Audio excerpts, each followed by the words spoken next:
구독, 좋아요 부탁합니다. 내가 피하는 주식.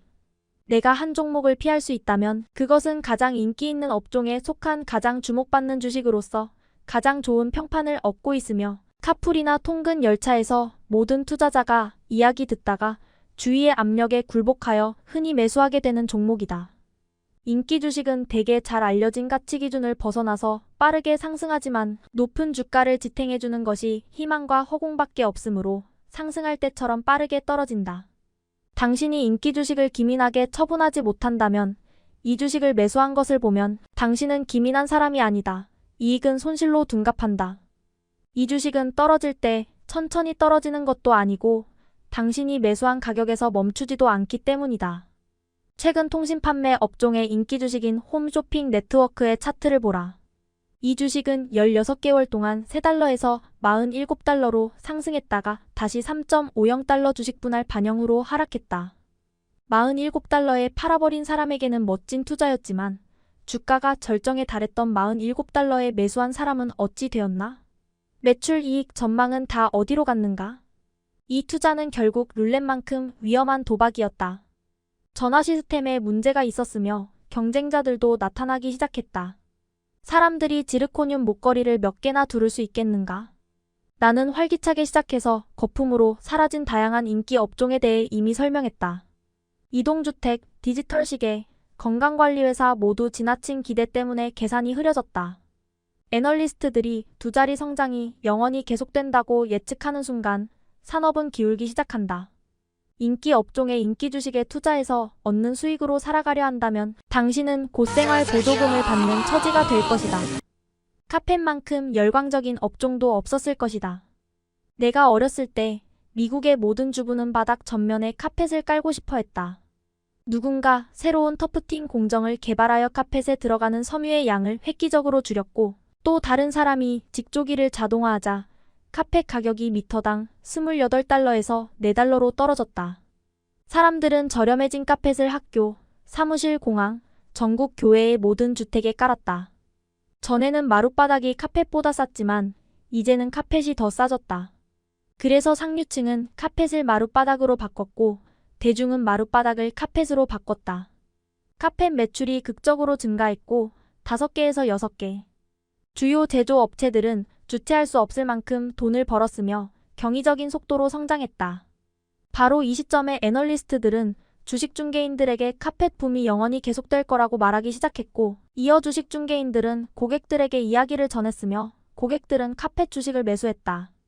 같은 시기에 새로운 카펫 제조업체 수백 개가 시장에 진입해서 5개에서 6개 주요 업체와 경쟁을 벌였는데 이들 모두 고객을 확보하려고 가격을 낮추는 바람에 이제는 카펫 업종에서 아무도 돈을 벌지 못했다.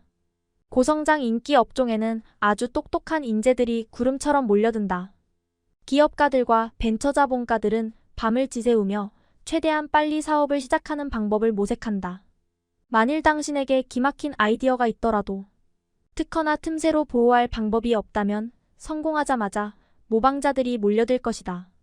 사업에서는 모방이 가장 심각한 공격이다. 디스크 드라이브에는 어떤 일이 일어났는지 기억하는가? 전문가들은 이 흥분되는 업종이 연 52% 성장할 것이라고 말했고 과연 이들의 말대로 빠르게 성장했다. 그러나 30개에서 35개 경쟁업체들이 쟁탈전을 벌이는 바람에 이익이 전혀 없었다. 오일 서비스를 기억하는가? 오일 서비스를 받아본 일이라고는 엔진 점검밖에 없으면서도 사람들은 투자 설명서에 오일이라는 글자만 보고 주식을 샀다. 1981년 나는 콜로라도에서 열린 에너지 회의 만찬에 참석했는데 톰 브라운이 기조 연설을 했다. 톰 브라운은 당시 주당 50달러에 거래되던 인기 오일 서비스 회사 톰 브라운의 최대 주주 겸 CEO였다. 브라운은 한 친구가 그의 회사 주식을 공매도한 사실을 자랑했다고 말했다. 이어 그는 다음과 같이 말하고 청중의 심리를 관찰했다. 돈이 싫은 분들은 제 회사 주식을 공매도하십시오. 여러분은 자동차와 집을 잃고 벌거벗은 채 크리스마스 파티에 가야 할 것입니다. 브라운은 이 말을 되풀이하며 청중으로부터 웃음을 끌어냈다. 그러나 4년 뒤 그 주식은 50달러에서 1달러로 떨어졌다. 주식을 공매도했던 그의 친구는 틀림없이 막대한 재산을 끌어안고 흐뭇해했을 것이다. 크리스마스 파티에 벌거벗고 가야 하는 사람은 주식을 계속 보유했던 일반 주주들이었다.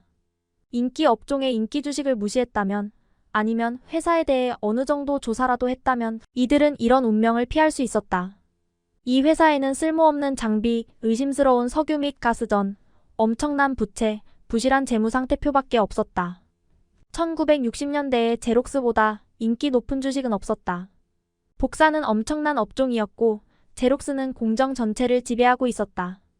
제록스 하다가 복사하다라는 뜻의 동사가 되었으며 이렇게 상황은 긍정적으로 전개되었다. 많은 애널리스트도 그렇게 생각했다. 1972년 주가가 $170일 때 이들은 제록스가 무한히 계속 성장한다고 가정했다. 그러나 이때 일본 기업들이 진입했고 IBM이 가세했으며 이스트먼 코닥도 뛰어들었다. 제록스는 습식 복사기를 만들고 있었으나 이보다 근사한 건식 복사기를 만드는 회사가 20개나 등장했다. 제록스는 겁에 질려 운영할 줄도 모르는 비관련 사업들을 인수했고 주가가 84%나 하락했다.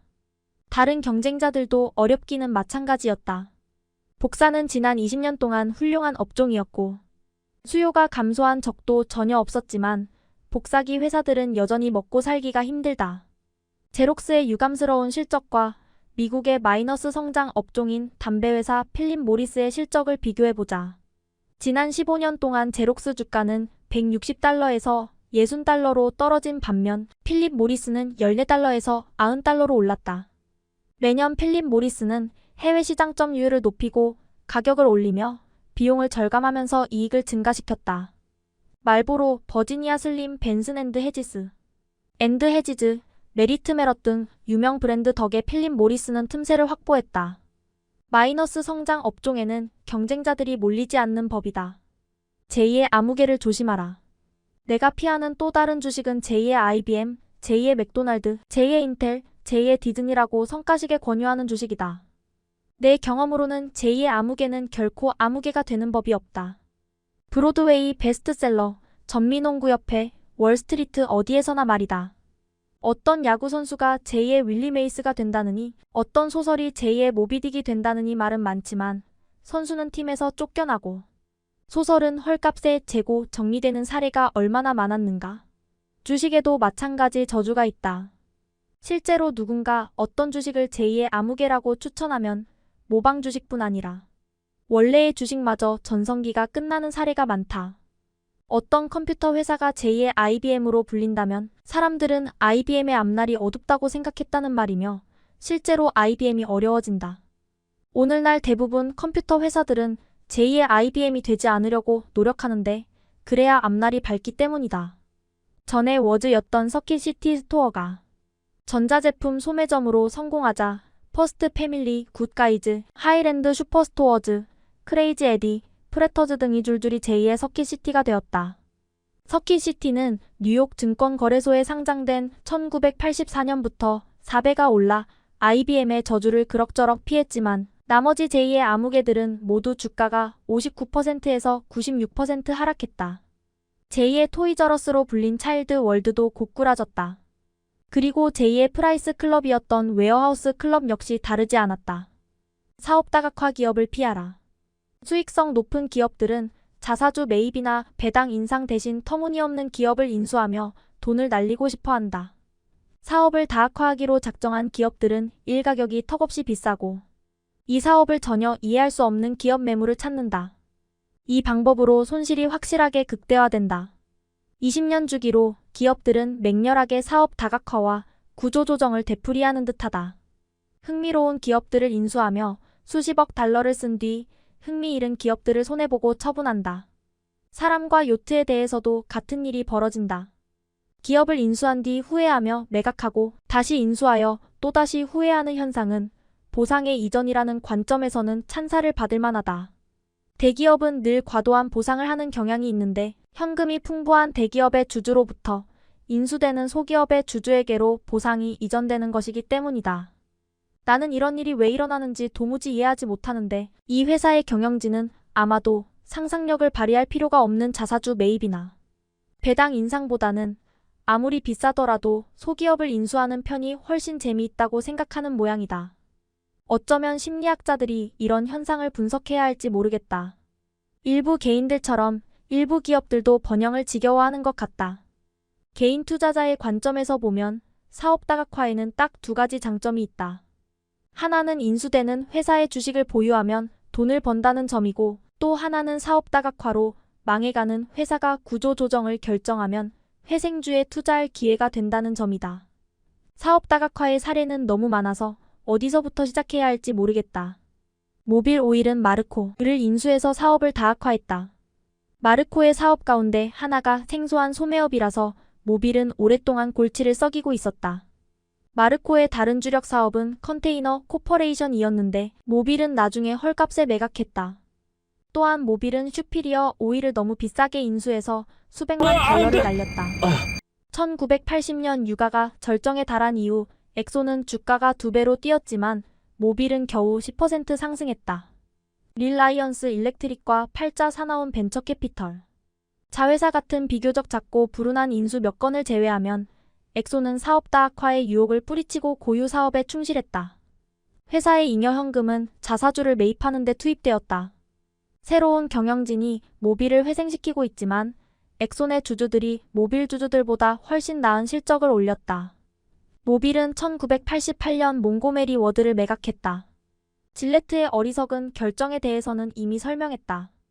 이 회사는 약상자 업체를 인수했을 뿐 아니라 디지털 시계로 사업을 다각화한 뒤 엄청난 손실을 모두 상각한다고 발표했다. 내 기억으로 이것은 대기업이 적자 사업을 정리한다고 발표한 뒤에야 애초에 사업을 잘못 시작했다고 깨달은 유일한 사례다. 질레트 역시 대규모 개혁을 거쳐 최근 방향을 수정했다. 제너럴 밀스는 중국 음식점, 이탈리아 음식점, 스테이크하우스, 파커브라더 장난감, 아이조드 20D 셔츠, 동전회사, 우표회사, 여행사 에디바우어, 아울렛 푸조이 제품을 보유했는데 주로 1960년대에 인수했다.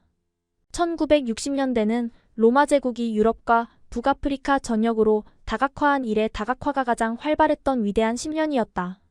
훌륭한 회사치고 1960년대에 다각화하지 않은 회사를 찾기가 힘들었는데 이는 가장 총명한 최고의 인재들이 자신은 어느 사업이나 운영할 수 있다고 믿었기 때문이다.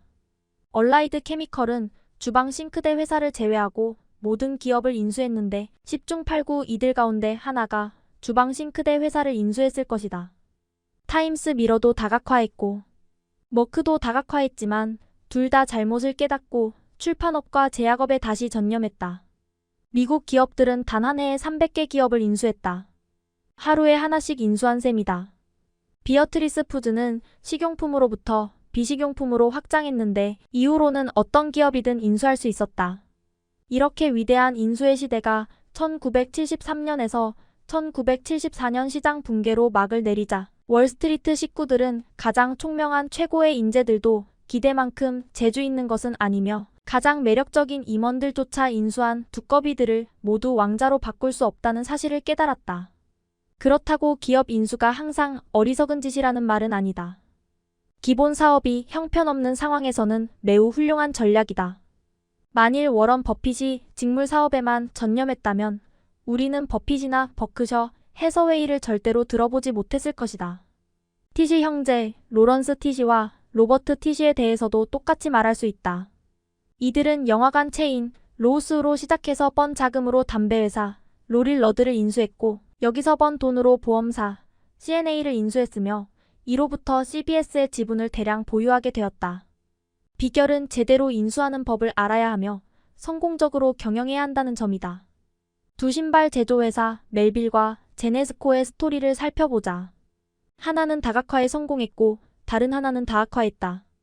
30년 전 멜빌은 남성용 신발을 제조해서 계열 신발, 매장 톰 맥켄에만 거의 독점적으로 공급하고 있었다. 그러다가 회사가 K마트 체인점을 비롯한 다른 매장에 신발 코너를 임차하기 시작하면서 매출이 증가했다. 1962년 K마트가 대폭으로 점포 확장을 시작하자 멜빌의 이익도 폭발적으로 증가했다. 할인 매장에서 신발 소매를 몇 년 경험한 뒤 회사는 잇따라 기업을 인수하였는데 항상 피인수 기업을 성공적으로 정착시킨 다음 추가 인수 작업을 진행했다. 1969년 할인 약국 운영업체인 CVS를 인수했고 1976년 할인 의류 체인 마샬을 인수했으며 1981년 KB 토이즈를 인수했다. 같은 기간에 멜빌은 신발 제조 공장의 수를 1965년 22개에서 1982년 단 1개로 줄였다. 느리지만 효율적으로 신발 제조 업체가 다각화된 소매업체로 변신했다. 멜빌과는 달리 제네스코는 미친 듯이 확장했다. 1956년에 시작해서 보니트 텔러, 헨리 벤델 티파니, 크레스를 인수했고 이어증권 컨설팅, 남성과 여성용 보석, 뜨개질 재료, 직물, 청바지 그리고 수많은 도소매 사업을 벌였으며 이 동안에도 여전히 신발을 제조했다. 1956년에서 1973년 동안 제네스코는 150개 기업을 인수했다. 이러한 인수로 회사의 매출이 대폭 증가했으며 제네스코도 서류상으로는 성장했지만 회사의 기초는 악화하였다. 멜빌과 제네스코의 전략 차이는 결국 이익과 주가 흐름으로 나타났다. 1973년에서 1974년 약세 시장에서는 두 주식 모두 고전했다. 그러나 멜빌은 이익이 꾸준히 증가하여 주가가 반등하였고 1987년에는 30루타 종목이 되었다. 제네스코는 1974년 이후 재무 상태가 계속 악화하였고 주가는 영영 회복되지 못했다. 왜 멜빌은 성공하고 제네스코는 실패했는가? 그 답은 시너지라는 개념과 관계가 깊다. 시너지는 둘에 둘을 더하면 5이 된다는 환상적인 이론으로서 관련된 사업을 결합해서 전체가 함께 효과를 본다는 뜻이다. 나 비디오 게임에 대해서는 얼마나 알까? 실제로 기업 인수에 시너지가 발생할 때도 있고 발생하지 않을 때도 있다. 면도날 제조 분야의 선도 기업 질레트는 포미 면도 크림 라인을 인수할 때 시너지가 일부 발생했다. 하지만 샴푸, 로션, 기타 화장품들을 인수할 때는 시너지가 발생하지 않았다. 버핏의 버크셔 해서웨이는 과자 가게에서 가구점과 신문사에 이르기까지 온갖 기업을 인수했지만 놀라운 성과를 거두었다. 버핏의 회사는 또다시 인수에 전념하고 있다. 나는 어떤 회사가 다른 기업을 인수해야만 한다면 관련 기업을 인수하기 바라지만 인수는 늘 걱정이 된다. 현금과 자신감이 넘치는 기업들은 인수기업에 과다한 값을 치르고 지나친 기대를 하며 잘못 경영하는 경향이 뚜렷이 나타난다. 차라리 가장 순수한 시너지가 발생하는 자사주 매입을 활발하게 해주면 좋겠다. 소문줄을 조심하라. 사람들은 항상 내게 전화를 걸어 마젤란 펀드에 건실한 회사를 편입하라고 추천한다. 이어서 이들은 대개 비밀스러운 이야기를 털어놓듯이 목소리를 낮추어 말한다. 대단한 종목을 말씀드리려고 합니다. 펀드에 편입하기는 너무 작은 종목이지만 개인 계좌에라도 넣어야 합니다. 아이디어가 환상적이에요. 대박이 날 겁니다. 이런 종목은 무모한 도박이며 소문주 또는 폭탄이라고도 부른다. 이런 이야기는 내 귀에 들어올 무렵 10중 8구 온 동네 사람들에게도 전달된다.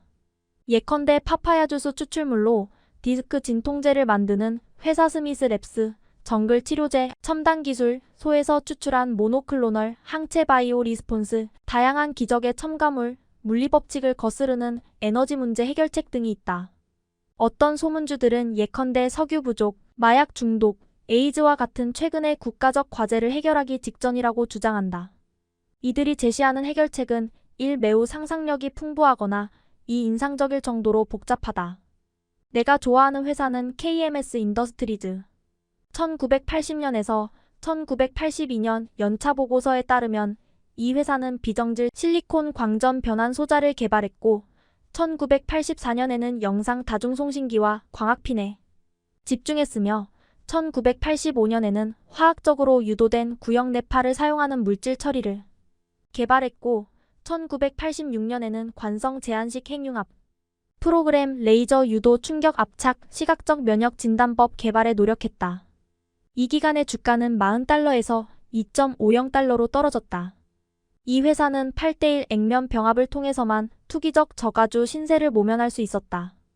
스미스 랩스는 고가 25달러에서 1달러로 하락했다. 바이오 리스폰스가 보스턴 사무실로 먼저 나를 방문한 뒤 나도 샌프란시스코에 있는 바이오 리스폰스 본사에 방문했다. 샌프란시스코의 초라한 구역에 있는 2층 사무실이것은 좋은 신호다의 홀 한쪽에는 임원들이 있었고 다른 쪽에는 소가 여러 마리 있었다. 내가 사장 및 회계 직원과 이야기하는 동안 실험 가운을 입은 기술자들이 바쁘게 소에서 림프를 뽑고 있었다. 일반적인 절차는 쥐에서 림프를 뽑는 것이지만 이것은 저비용 대체기법이었다. 소 2마리면 나라 전체에 필요한 인슐린을 만들 수 있고 소 림프 일지이면 100만 명의 진단 검사를 할 수 있다. 여러 증권사에서 바이오 리스폰스를 심층적으로 조사하고 있었으며 딘위터, 몽고메리 증권, 퍼먼셀즈, 제이시 브래드퍼드 등이 이 회사를 추천했다. 나는 1983년 2월 2차 공모에서 9.25달러에 매수했다. 한때 고가 16달러까지 올랐지만 지금은 사라진 주식이다. 다행히 나는 손실을 조금만 보고 빠져나왔다. 소문주는 최면 효과가 있으며 대개 그 스토리가 사람들의 마음을 사로잡는다. 유쾌한 스토리에 빠져서 사람들은 회사에 실체가 없다는 사실을 간과한다. 당신이나 나나 이런 주식에 투자한다면 우리 둘 다 손실을 메우기 위해서 부업이라도 해야 한다. 이런 종목들은 내리기 전에 오르기도 하지만 장기적으로 보유했을 때 나는 투자했던 모든 종목에서 손실을 보았다. 예를 들면 다음과 같다. 월드 오브 원더, 피자 타임 시어터 척치즈가 농장을 매입했다. 원 포테이토 투 종목 코드 SPUD, 내셔널 헬스케어 14달러에서 50센트로 하락, 선 월드 항공 8달러에서 50센트로 하락, 알람브라, 마인, 유감스럽게도 근사한 광산을 하나도 발견하지 못했다. MFG 오일 지금은 투기적, 저가주, 아메리칸 서저리 센터 환자가 없다. SB텍 현재 13센트의 거래, 아메리칸 솔라킹장 외주식 시세표에 나오는 이친 주식, 텔레비디오 중도하차, 프라이엄 디스크 드라이브 근처에 가지 말았어야 했다. 벡터 그래픽스 마이크로 컴퓨터 근처에도 가지 말았어야 했다. GD 리치스 패스트푸드지만 맥도날드와는 비교가 안 됐다. 인티그레이티드 서킷, 컴다이얼 코프, 보마르. 이 모든 무모한 도박의 공통점은 돈을 날렸다는 점 외에 화려한 스토리 속에 실체가 없었다는 사실이다. 이것이 바로 소문주의 본질이다. 이 종목에 투자하는 사람은 이익 등을 확인하느라 수고할 필요가 없다. 대개 이익이 전혀 없기 때문이다. PER도 없으므로 PER을 계산하느라 애쓸 필요도 없다. 하지만 현미경, 박사들, 높은 기대, 주식 발행으로 확보한 현금 등은 부족한 법이 없다. 나는 회사 전망이 그토록 대단하다면 내년이나 내후년에 투자해도 충분하다고 생각하며 자신을 억제하려고 노력한다. 물론 항상 억제할 수 있는 것은 아니다. 회사가 실적을 보여줄 때까지 매수를 왜 연기하지 못하는가? 이익이 나올 때까지 기다려라. 실적이 입증된 회사에 투자해도 심루타를 만들어낼 수 있다. 의심이 들 때는 기다려라. 흥분되는 종목의 경우 사람들은 기업 공개 시점에 사지 못하면 영영 놓쳐버린다. 는 압박을 받기도 한다. 간혹 초기 매수세가 몰려서 단 하루 만에 환상적인 이익이 발생하기도 하지만 이런 사례는 드물다. 1980년 10월 4일 제넨테크가 35달러에 기업 공개를 했을 때 같은 날 오후 89달러까지 올라갔다가 71.25달러로 내려갔다. 마젤란 펀드에도 소량이 배정되었다. 인기 높은 공모주는 항상 확보할 수 있는 것이 아니다.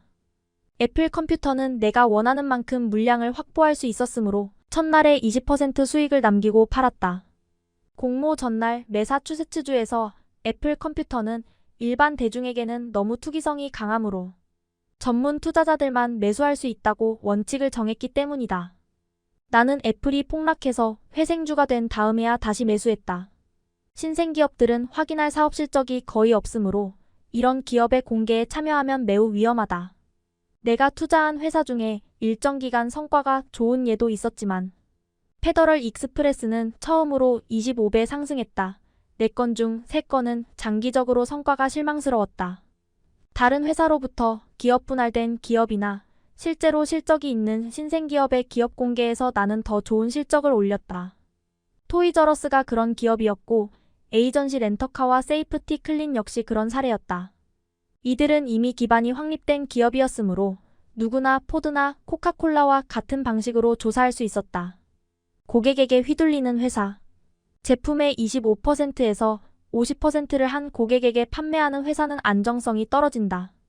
SCI 시스템스는 잘 운영되는 회사로서 IBM의 컴퓨터 부품을 공급하는 주요 납품업체이지만 언제 IBM이 부품을 자체 생산하기로 할지 아니면 부품이 필요 없게 되어서 계약을 취소할지 알 수 없는 노릇이다.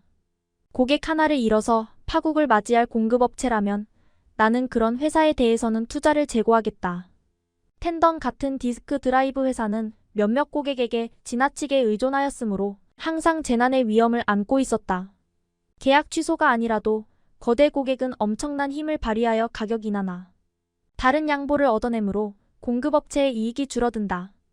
이런 회사에 투자해서 좋은 실적을 얻는 사례는 드물다. 이름이 멋진 주식을 조심하라. 제록스의 이름이 데이비즈 드라이 카피즈처럼 촌스러웠으면 좋을 뻔했다. 그랬으면 이 회사를 회의적으로 보는 사람들이 많았을 것이다. 좋은 회사라도 이름이 따분하면 초기 투자자들이 회피하지만 평범한 회사라도 이름이 근사하면 사람들이 몰리며 이들은 안전한 곳에 투자했다고 착각한다. 회사 이름에 어드밴스트, 진보, 리딩 선도, 마이크로, 극소, 기타 X로 시작하는 단어나 신비로운 약어가 들어가면 사람들은 이런 회사에 홀딱 빠진다. UAL은 사람들의 현대적 유행 감각에 호소하려고 이름을 엘리지스로 변경했다. 크라운 코크앤드실이 이름을 그대로 둔 것은 다행이다. 이 회사에서 기업 이미지 컨설턴트의 말에 귀를 기울였다면 이름을 크로코시로 바꿨을 것이고 그랬다면 틀림없이 처음부터 기관 투자자들이 몰려들었을 것이기 때문이다. 이익이 가장 중요하다. 당신이 센서매틱이라는 회사를 발견했다고 가정하자. 이 회사는 상품 절도를 방지하는 지능형 가격표와 버저 시스템을 발명하였으며 1979년에서 1983년 동안 사업이 확장되면서 주가가 $2에서 $42로 상승했다. 주식중개인은 이 회사가 고속 성장하는 소기업이라고 말한다. 포트폴리오를 점검해보니 대형 우량주 2종목과 경기순환주 3종목이 있었다. 센서매틱이나 포트폴리오에 들어있는 종목의 주가가 오른다는 보장이 있는가? 만일 주식을 산다면 얼마를 지불해야 하는가? 지금 던지는 질문은 회사의 가치를 결정하는 요소가 무엇이며 오늘보다 내일 가치가 올라가는 이유가 무엇이냐는 것이다. 이론은 여러 가지 있지만 결론은 항상 이익과 자산으로 귀결된다. 때로는 주가가 회사의 가치를 따라가는데 몇 년이 걸리기도 하고 때로는 하락 기간이 너무 길어서 투자자들이 회의에 빠지기도 한다. 그러나 가치는 항상 승리한다. 아니면 적어도 승리하는 사례가 매우 많으므로 이 말을 믿어도 좋다. 이익과 자산을 기초로 주식을 분석하는 작업은 동네 빨래방, 약국 아파트를 사려고 분석하는 것과 다를 바가 없다. 때때로 잊기 쉽지만 주식은 복권이 아니라 회사 일부에 대한 소유권이다. 이익과 자산을 다른 방식으로 생각할 수도 있다. 당신이 주식이라면 당신의 이익과 자산에 따라 사람들이 지불하려는 금액이 달라진다. GM을 평가하듯이 당신 자신을 평가해보면 유익한 연습이 되며 주식에 대한 조사 요령을 배울 수 있다.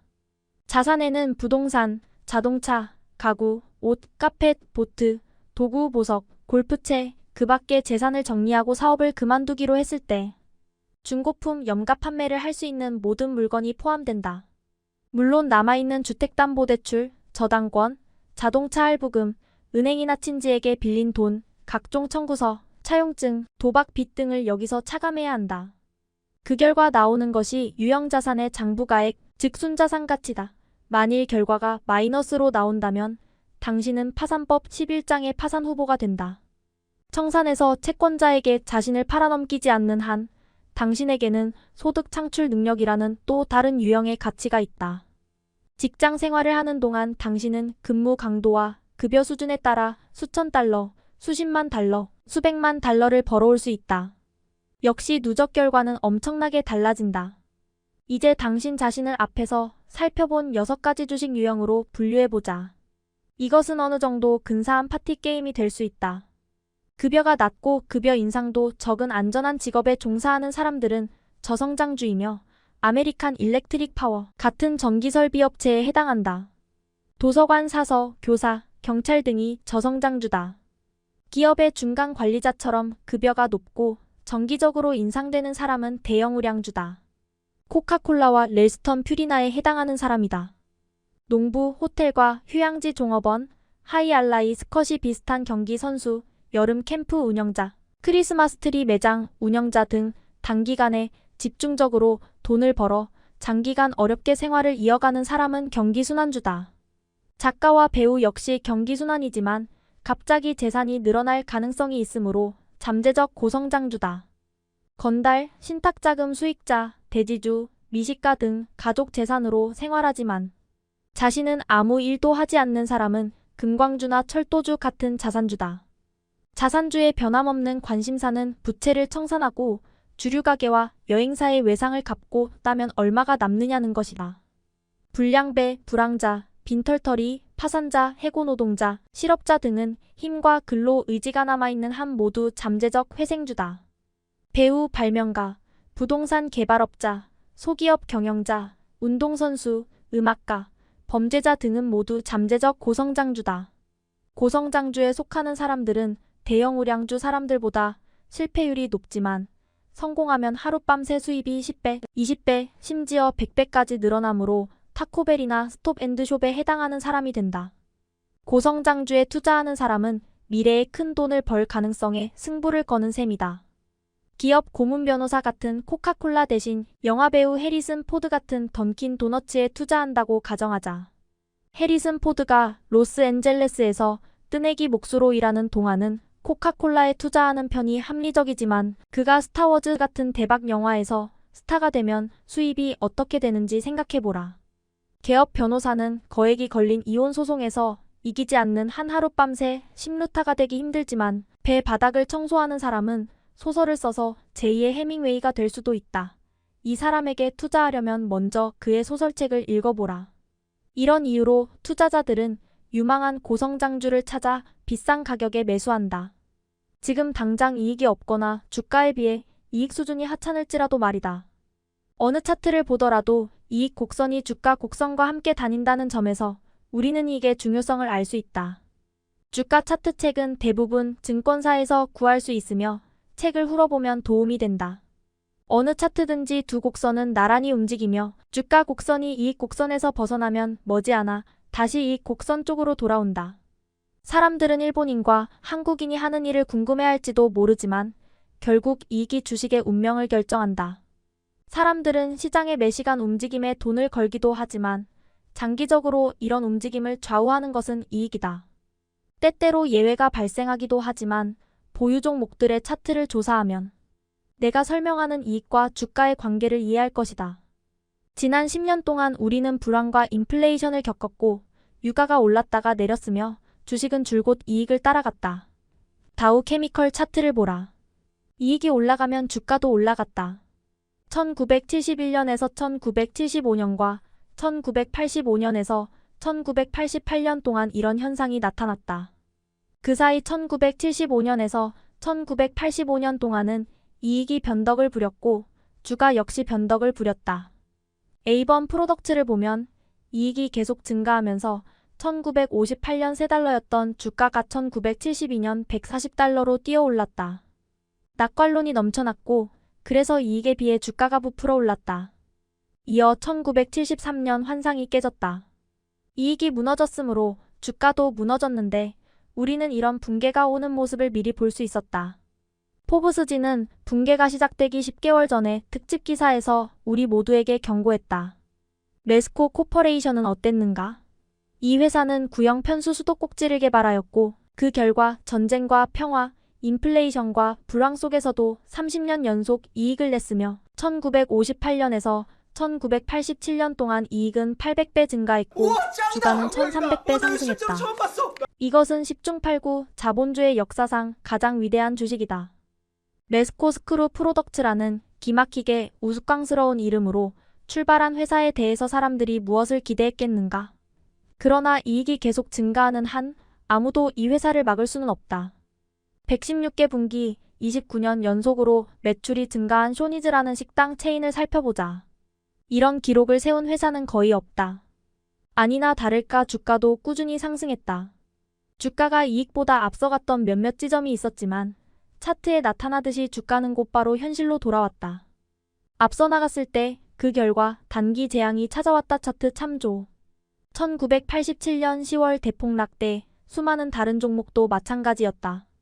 주가가 고평가되었는지 즉시 판단하는 방법은 주가 곡선과 이익 곡선을 비교하는 것이다. 만일 당신이 쇼니즈, 리미티드 메리어트 같은 친숙한 성장주를 추가 곡선이 이익 곡선보다 내려가면 매수하고 주가 곡선이 이익 곡선보다 현저하게 올라갈 때 매도한다면 뛰어난 실적을 올릴 가능성이 있다. A번에도 같은 방법이 통했을 것이다. 이 방법을 지지하는 것은 아니지만 나쁜 방법은 아니다. 유명한 PER. 이익에 대해서 진지하게 논의하다 보면 을의 PER 이야기가 등장한다. PER은 주가수익 배수, 간단히 배수라고도 부른다. 이 배수는 해당 기업의 주가와 이익의 관계를 숫자로 요약한 것이다. 각 종목의 PER은 대부분 주요 일간지의 주식 시세표에 다음과 같이 나온다. 우리나라에서 흔히 사용하는 주가수익 배수라는 표현은 오역으로 보아야 한다. 프라이스 어닝즈 레이시오 PER의 어닝즈는 일반적으로 이익을 뜻하므로 주가이익 배수가 정확한 표현이다. 수익은 레버누로서 보통 매출을 뜻하므로 이익 프라펫과는 성격이 전혀 다르다. 그러나 주가수익 배수가 이미 널리 사용되고 있으므로 이 용어를 따르기로 한다. 월스트리트 저널 1988년 9월 13일 화요일. 이익 곡선과 마찬가지로 PER도 회사의 수익, 잠재력에 비해 주가가 고평가되었는지, 적절하게 평가되었는지, 저평가되었는지를 판단하는 유용한 척도다. 간혹 신문에 게재된 PER이 비정상적으로 높을 때가 있는데 대개 이때는 회사가 장기 손실을 단기 이익에서 생각하여 이익이 과도하게 줄었기 때문이다. PER이 터무니없어 보인다면 주식 중개인에게 이유를 설명해달라고 부탁하라. 예를 들어 월스트리트 저널에서 보면 K마트는 PER이 10배다. 이것은 현재 주가 35달러를 지난 12개월이나 회계연도에 이익주당 3.50달러로 나누어 구한 숫자다. 35달러를 3.5달러로 나누면 PER은 10배가 나온다. PER은 투자자의 초기 투자 금액을 회사가 다시 벌어들이는 데 걸리는 횟수로 생각할 수도 있다. 물론 회사의 이익은 매년 일정하다고 가정한다. K마트 주식 100주를 3,500달러에 매수한다고 가정하자. 현재 이익은 주당 3.50달러이므로 100주면 1년에 350달러를 벌게 되며 초기 투자 금액 3,500달러를 버는 데는 10년이 걸린다. 그러나 우리는 수고스럽게 이런 계산을 할 필요가 없다. PER이 10배이므로 10년 걸린다는 점을 알 수 있다. 이익의 2배에 거래되는 주식을 매수하면 PER이 초기 투자 금액을 2년 만에 회수할 수 있지만 이익의 40배에 거래되는 주식을 매수하면 PER 40, 회수하는데 40년이 걸린다. 인기 가수 셰어는 그때쯤이면 증조할머니가 되어 있을 것이다. PER 낮은 종목들이 주위에 널려 있는데 사람들은 왜 PER 높은 종목을 매수할까? 이들은 목재 하치장에서 일하는 해리슨 포드를 찾고 있는 것이다. 사람의 수익과 마찬가지로 기업의 이익도 변하기 때문이다. 갑주식은 PER이 40배이고 을주식은 PER이 3배라는 사실은 투자자들이 갑회사는 미래의 이익이 개선된다고 기꺼이 믿지만 을 주식의 미래에 대해서는 매우 회의적이라는 뜻이다. 신문을 들여다보면 PER 값의 범위가 넓은데 놀랄 것이다. 또한 저성장주가 PER 수준이 가장 낮고 고성장주가 PER 수준이 가장 높으며 경기순환주는 그 사이에서 오락가락하는 모습을 볼 것이다. 앞에서 설명한 논리에 따르면 이는 당연하다. 공익기업의 평균 PER 요즘 7에서 9배보다 대형 우량주의 평균 PER 10에서 14배이 높고 이보다는 고성장주의 평균 PER 14에서 20배이 높기 때문이다. 일부 염가 주식을 찾는 투자자는 PER이 낮은 주식을 사야 한다고 믿지만 내가 보기에 이런 전략은 아무 의미가 없다. 사과를 오렌지와 비교해서는 곤란하다. 월마트 기준으로 낮은 PER이 다우 케미컬 기준으로도 똑같이 낮다고 볼 수는 없다. PER을 좀 더 알아보면 다양한 업종과 기업 유형별로 PER을 자세히 논의하려면 이 책을 다 채워야 하며 아무도 읽으려 하지 않을 것이다. PER의 수렁에 빠진다면 어리석은 일이지만 그래도 PER을 무시해서는 안 된다. 다시 말하지만 거래주식 중개인이 PER 분석에 가장 유용한 자료를 제공해 줄 수 있다. 먼저 당신이 보유한 다양한 종목의 PER이 업종 평균에 비해 높은지, 낮은지, 같은 수준인지 물어볼 수 있다. 이 회사는 업종에 비해 할인되어 거래되고 있다. 라는 말이 들린다면 이 회사의 PER이 낮은 수준이라는 뜻이다. 주식 중개인은 어떤 회사 PER의 과거 기록도 제공할 수 있다. 역시 증권회사에서 구할 수 있는 S&P 보고서에서도 같은 정보를 찾을 수 있다. 주식을 매수하기 전에 정상적인 PER 수준을 가늠하기 위해서 과거 몇 년 동안의 PER을 추적할 수도 있다. 물론 신생기업은 과거 PER 기록이 없다. 예를 들어 코카콜라를 매수한다면 우리가 이익에 대해서 지불하는 가격이 과거에 다른 사람들이 이익에 대해 지불했던 가격에 비해 적정한지 알아보면 좋을 것이다. PER을 보면 이것을 알 수 있다. 밸류라인 인베스트먼트 서베이에도 PER의 과거 기록이 나오는데 이 책은 대부분 대형 도서관과 증권사에 있다. 실제로 밸류라인은 아마추어 투자자들이 알아야 하는 적절한 데이터를 모두 제공해준다. 별도로 애널리스트를 고용하지 않는다면 이 서비스를 이용하는 것이 차선책이라 하겠다. 당신이 PER에 대해서 단 한 가지만 기억해야 한다면 PER이 지나치게 높은 종목을 피해야 한다는 점이다. 이렇게 하면 엄청난 돈을 날리거나 비탄에 잠기는 일을 피할 수 있다. 무거운 안장이 경주마에게 부담이 되듯이 지나치게 높은 PER은 주식에 부담이 되며 여기에는 예외가 거의 없다. PER이 높은 기업은 이익 증가율이 엄청나게 높아야만 높은 주가를 지탱할 수 있다. 1972년 맥도날드는 전과 다름없이 훌륭한 회사였지만 주가가 75달러가 되면서 PER이 50배로 올라갔다. 맥도날드는 이러한 기대를 충족시킬 방도가 없었으므로 주가가 75달러에서 25달러로 내려가면서 PER도 더 현실적인 수준인 13배로 떨어졌다. 맥도날드 회사에는 전혀 문제가 없었다. 단지 1972년에 75달러로 고평가되었을 뿐이다. 맥도날드가 고평가되었다면 이번에는 1960년대 말 인기주였던 로스페로 왜 회사 일렉트로닉 데이터 시스템스에 어떤 일이 있었는지 살펴보자. 이 회사에 대한 증권사의 보고서를 읽고 나는 도무지 믿을 수가 없었다. 이 회사의 PER이 무려 500배였다. 이익이 일정하다면 EDS에 투자해서 초기 투자 금액을 회수하기까지 5세기가 걸린다. 게다가 애널리스트는 EDS PER이 1000배가 되어야 마땅하므로 PER 500배는 보수적인 수준이라고 썼다. 아서 왕이 영국을 지배할 때 우리가 PER 1000배인 이 회사에 투자했고 회사의 이익이 그동안 일정했다면 오늘에 와서야 겨우 본전이 되었을 것이다. 이 보고서를 잘 보관했더라면 좋았을 뻔했다. 다른 증권사에서 온 최근 이 회사가 파산하였으므로 이 주식을 추천 종목에서 제외합니다. 라는 보고서와 나란히 내 사무실 벽 액자에 넣어 걸어두었을 것이기 때문이다. 이후 오랫동안 EDS 회사는 영업실적이 매우 좋았다. 이익과 매출이 극적으로 증가했고 벌이는 사업마다 대단한 성공을 거두었다. 그러나 EDS 주식은 이야기가 달랐다. 주가가 1974년에 40달러에서 3달러로 폭락했는데 회사에 어떤 문제가 있어서가 아니라 주가가 전무후무하게 고평가되었기 때문이다. 우리는 어떤 회사의 미래 실적이 그 주가에 반영되었다는 말을 종종 듣는다. 만일 그런 경우라면 EDS에 투자한 사람들은 내세까지 반영한 셈이다. EDS에 대해서는 나중에 더 설명하겠다. 에이번 프로덕츠가 140달러에 거래될 때 이 회사의 PER은 무려 4배나 되었다. 물론 EDS에는 비할 바가 못 되지만 말이다. 여기서 중요한 점은 에이번이 거대 기업이라는 사실이다. 소기업조차 PER 64배를 지탱할 정도로 성장한다면 이것은 기적이다.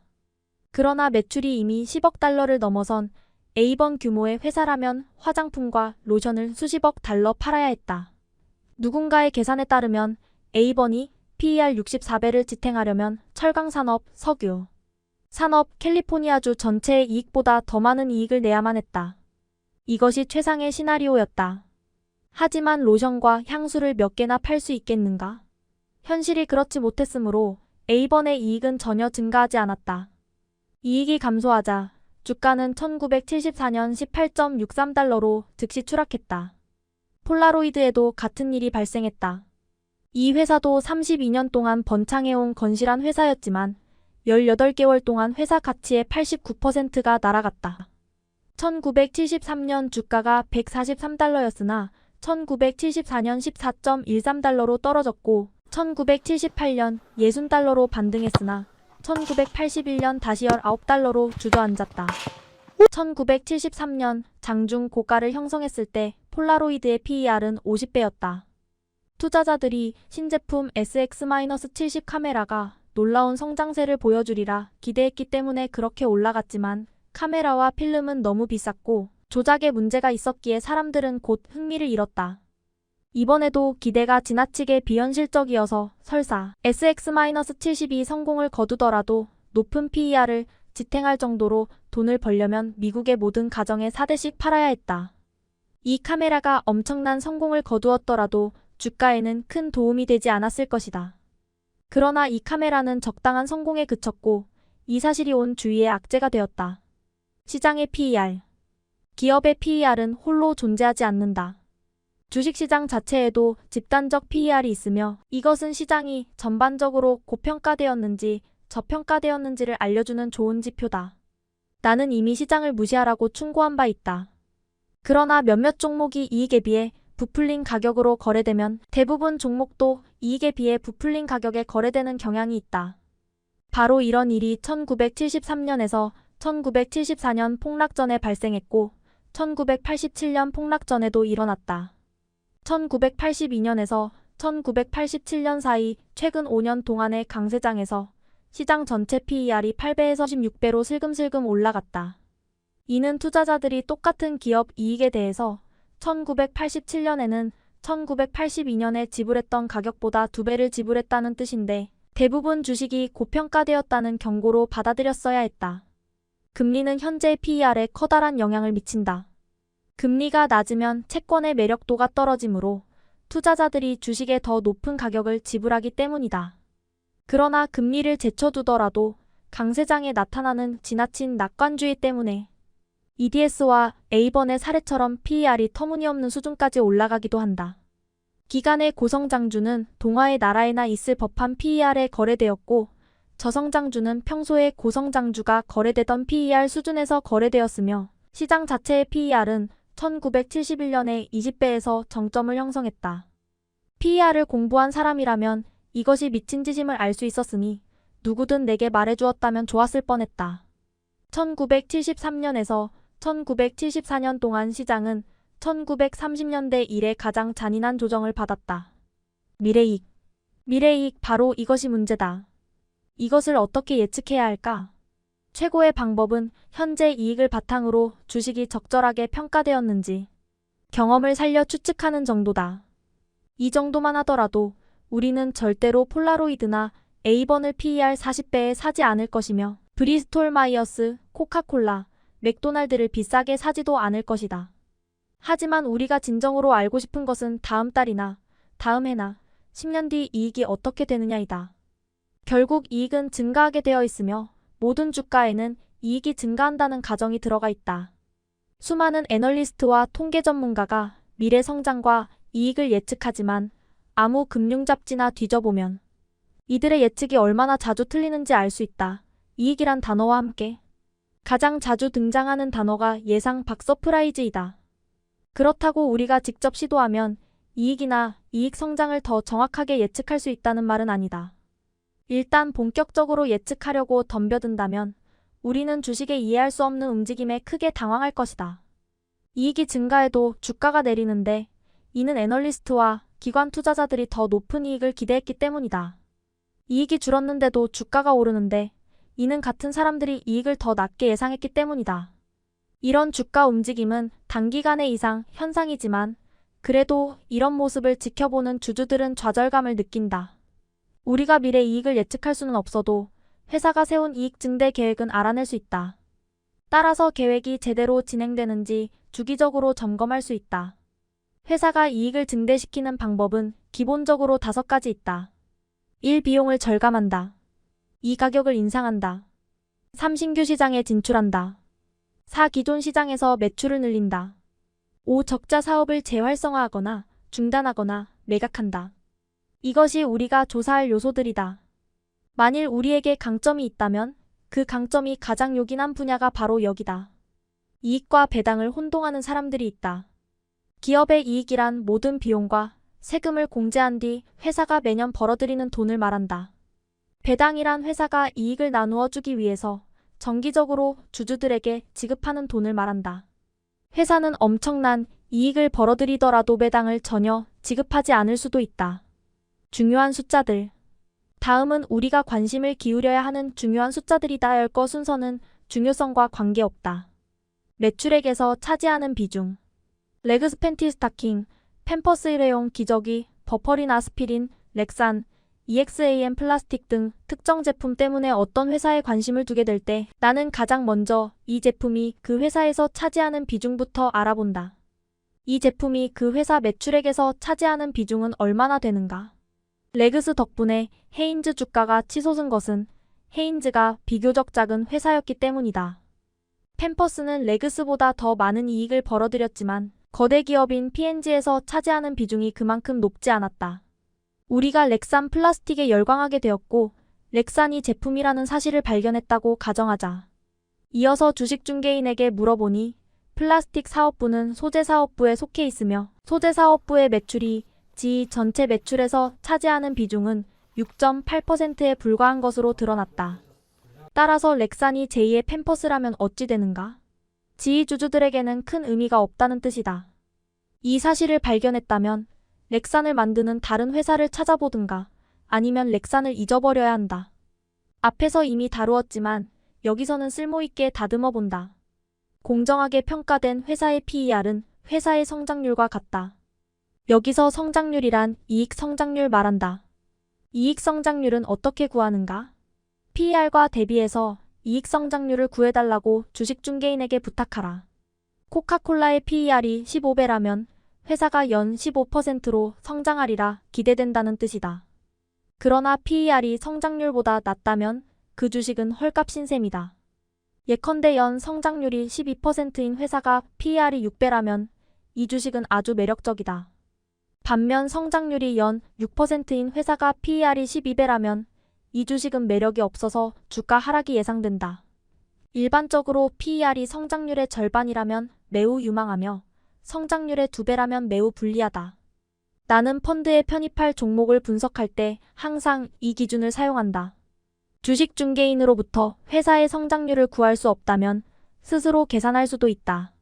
밸류라인이나 S&P 보고서에서 연간 이익을 찾은 뒤 연간 이익 증가율을 계산하면 된다. 이렇게 하면 주식이 싼지 비싼지 판단할 수 있다. 가장 중요한 요소인 미래 성장률의 경우에는 당신 예측이나 내 예측이나 부정확하기는 마찬가지다. 조금 더 복잡한 공식을 사용하면 배당까지 고려해서 이익 성장률을 구할 수 있다. 장기 성장률 12%를 구하고 배당 수익률 3%를 더한 뒤 PER 10로 나누면 된다. 즉 12, 31.5. 1보다 작으면 부실하고 1.5면 양호하지만 우리가 진정으로 찾는 것은 이 이상인 주식이다. 성장률이 15%고 배당 수익률이 3%며 PER이 6배인 회사는 무려 3이 나온다. 현금 보유량. 우리는 방금 포드의 현금이 장기 부채보다 83억 5천만 달러 많다는 사실을 확인했다. 회사가 현금 수십억 달러를 보유하고 있다면 이는 분명히 우리가 알아야 하는 중요한 정보다. 이유는 다음과 같다. 포드 주식은 1982년 4달러에서 1988년 초 38달러로 올라갔다. 주식 분할 반영. 그동안 나는 500만 주를 사 모았다. 주당 38달러로도 나는 포드에서 이미 막대한 이익을 남겼고 월스트리트는 거의 2년째 포드가 고평가되었다고 합창을 하고 있었다. 수많은 전문가가 이 경기순환 자동차 회사가 상투를 쳤으며 이제 내려갈 일만 남았다고 말했다. 나는 여러 차례 매도할 뻔했다. 그러나 연차 보고서를 살펴보니 포드는 부채를 차감하고서도 쌓아놓은 현금이 주당 16.30달러나 되었다. 내가 보유한 포드 주식 모두에 대해서 주당 16.30달러의 보너스가 마치 황급금처럼 숨어 있었다. 이 보너스 16.30달러가 상황을 송두리째 바꿔놓았다. 나는 이 자동차 회사를 당시 시가인 주당 38달러가 아니라 주당 21.70달러 달러 38 현금 달러 16.3달러에 사는 셈이었다.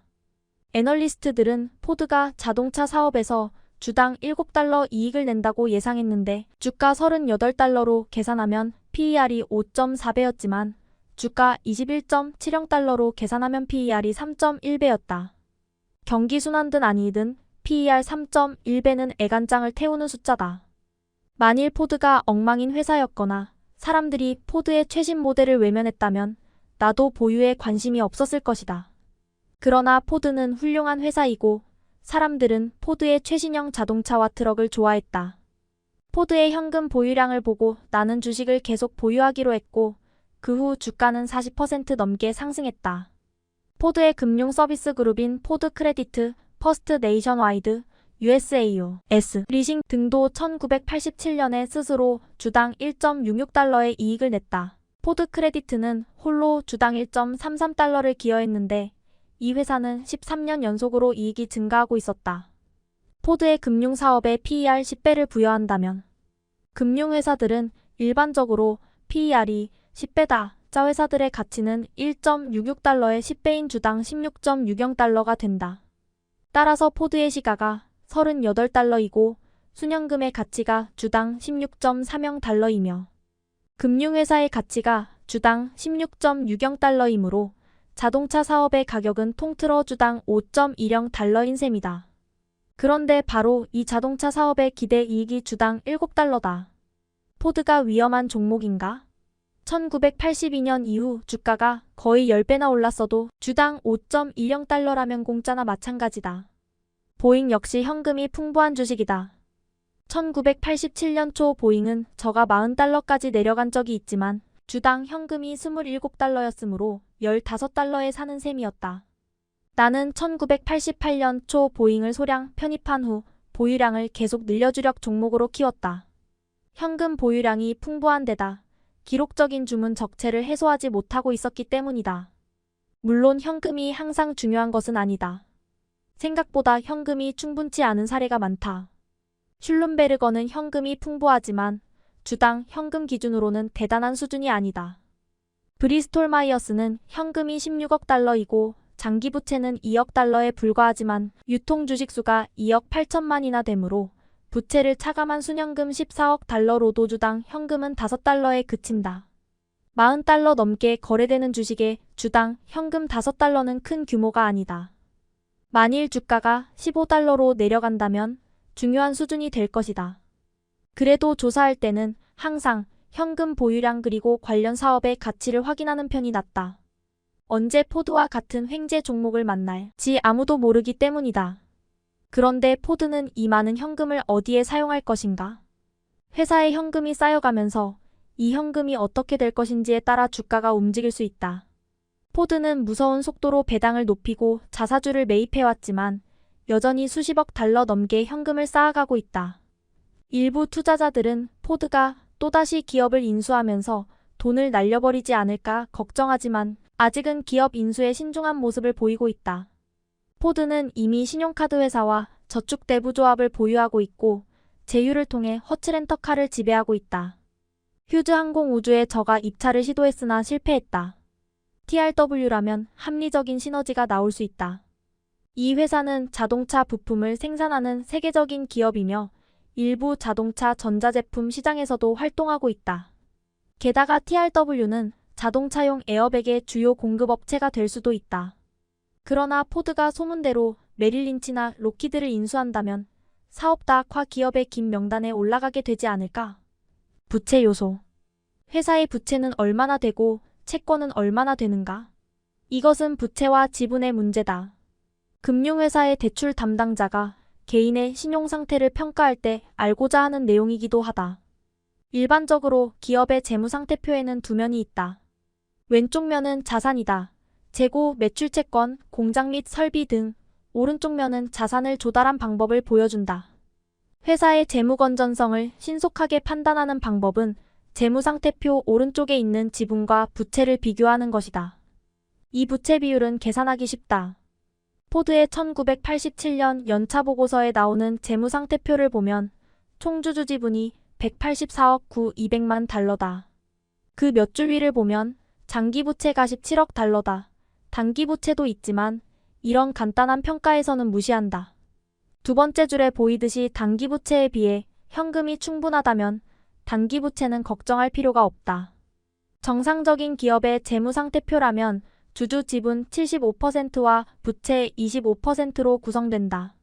포드의 지분 대 부채는 무려 180억 달러 대 17억 달러로서 주주 지분이 91%고 부채는 10%도 안 된다. 따라서 재무상태표가 매우 건전하다. 이보다 훨씬 건전한 재무상태표라면 부채 1%와 주주 지분 99%가 될 수도 있겠다. 반면 부채 80%와 주주 지분 20%로 구성된다면 이는 취약한 재무상태표다. 회생주나 문제기업이라면 나는 부채에 특별히 관심을 기울인다. 기업이 위기를 맞이했을 때 생존과 파산을 결정하는 요소는 무엇보다도 부채이기 때문이다.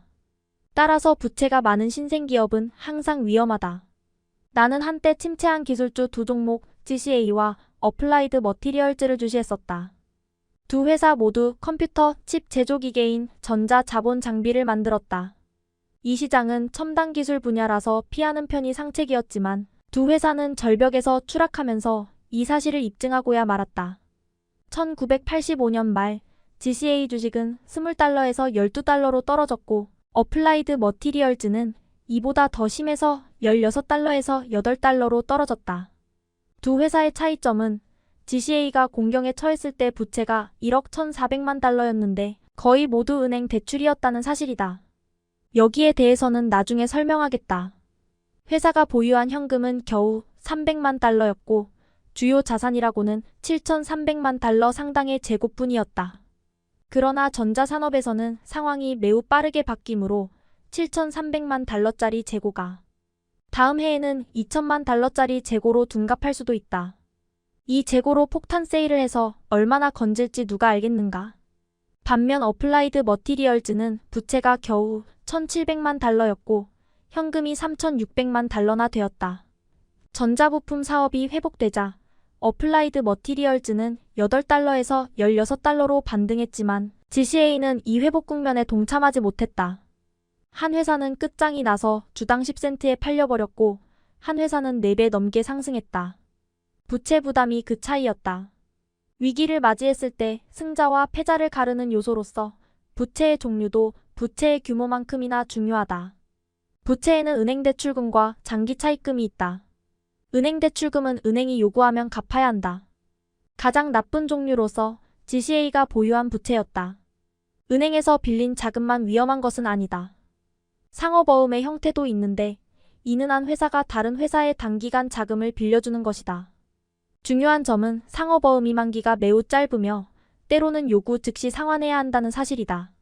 이는 회사의 문제의 조짐이 보이자마자 대출자가 자금을 돌려달라고 요구할 수 있다는 뜻이다. 자금을 빌린 회사는 갚지 못하면 파산법 11장에 따라 법정 관리에 들어갈 수밖에 없다. 채권자가 회사 재산을 털어가므로 주주들에게는 돌아가는 몫이 없다. 장기 차입금은 채무자가 이자만 계속 지급하면 상황이 아무리 암울해도 조기 상환을 요구할 수 없다. 주주에게는 가장 유리한 종류다. 원금은 정해진 대로 15년, 20년, 30년 뒤에 갚으면 된다. 장기 차입금은 대개 장기회사채의 형태를 띈다. 장기회사채 등급은 회사의 재무 건전성에 따라 신용평가 회사에서 올리거나 내릴 수 있지만 어떤 경우든 채권 보유자는 은행과는 달리 원금에 대해 조기 상환을 요구할 수가 없다. 때로는 이자 지급마저 연기할 수도 있다. 장기 차입금은 회사가 공경에서 빠져나올 시간을 벌어준다. 일반적으로 연차보고서 주석 사항에는 회사의 장기 부채가 구분되어 있으며 지금 이자와 만기도 나와 있다. 나는 크라이슬러와 같은 회생주를 평가할 때는 부채의 규모는 물론 부채 구조에도 특별히 관심을 기울인다. 크라이슬러의 부채 문제가 있다는 사실은 누구나 안다. 그 유명한 구제 금융의 핵심 요소는 정부가 스톡옵션, 주식 매입 선택권을 갖는 대가로 대출금 14억 달러에 대해 보증을 제공한 것이다. 나중에 정부는 이 스톡옵션을 매각하여 이 거래에서 실제로 막대한 이익을 냈지만 당시에는 아무도 이런 결과를 예측할 수가 없었다. 하지만 이 거래로 크라이슬러의 숨통이 트인다는 점은 우리도 알 수 있었다. 나는 크라이슬러가 현금 10억 달러를 보유했으며 최근 탱크 사업부를 제너럴 다이내믹스에 매각하여 현금 3억 3,600만 달러를 추가로 확보한 사실도 알고 있었다. 사실 크라이슬러는 당시 소폭 적자를 보고 있었지만 현금 보유량과 정부의 지원을 받은 부채 구조로 볼 때 은행들이 적어도 1년에서 2년 동안은 크라이슬러가 문을 닫게 하지 않는다고 생각했다. 따라서 당신도 나처럼 자동차 산업이 회복된다고 믿었고 크라이슬러가 크게 개선되어 생산 원가가 낮아졌다는 사실을 알았다면 크라이슬러가 생존한다고 확신할 수 있었을 것이다. 이 회사는 신문에 보도되는 것처럼 위험하지 않았다.